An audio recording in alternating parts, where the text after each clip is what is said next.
KG liquid দুধ জাল করে নিয়েছি। তারপরে এখানে আমি একটা ট্যাবলেট দিয়ে দিব, মানে একটা ছোট ট্যাবলেটের পুরাটাই দিয়েছি। এগুলো দিয়ে নাড়াচাড়া করে গলিয়ে নিব, তারপর দিয়ে দিব গুঁড়া দুধ।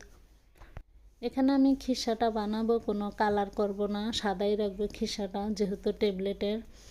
তো এখানে আমি এখন গুঁড়া দুধ দিয়ে দিব 1/3 কাপ, যে কাপটা আছে ওটার আমি দিয়ে দিব 7 কাপ গুঁড়া দুধ। সাথে দিয়ে দিব মুড়ির গুঁড়া 1/3 কাপ, 1 কাপ। এগুলো দিয়ে নাড়াচাড়া করে যখন এমন ঘন হয়ে যাবে তখন আমি দিয়ে দিব ঘি বা বাটার। এখানে আমি বাটার দিয়েছি 4 চা চামচ। এগুলো দিয়ে নাড়াচাড়া করে নিব। নাড়ার সময় অবশ্যই কোনো হাত বন্ধ করা যাবে না। চুলার আঁচটা মিডিয়াম টু লোতে রেখে এভাবে নাড়াচাড়া করে মানে যে পুরটা খিসাটা বানাবো সেটাকে ঘন করে নিতে হবে। যখন এমন ঘন হয়ে যাবে তখন চুলার আঁচটা একদম মানে নিবি নিবি অবস্থায় রাখতে হবে। তো নাড়াচাড়া করতে করতে আমার পুরটা বানিয়ে নেওয়া শেষ।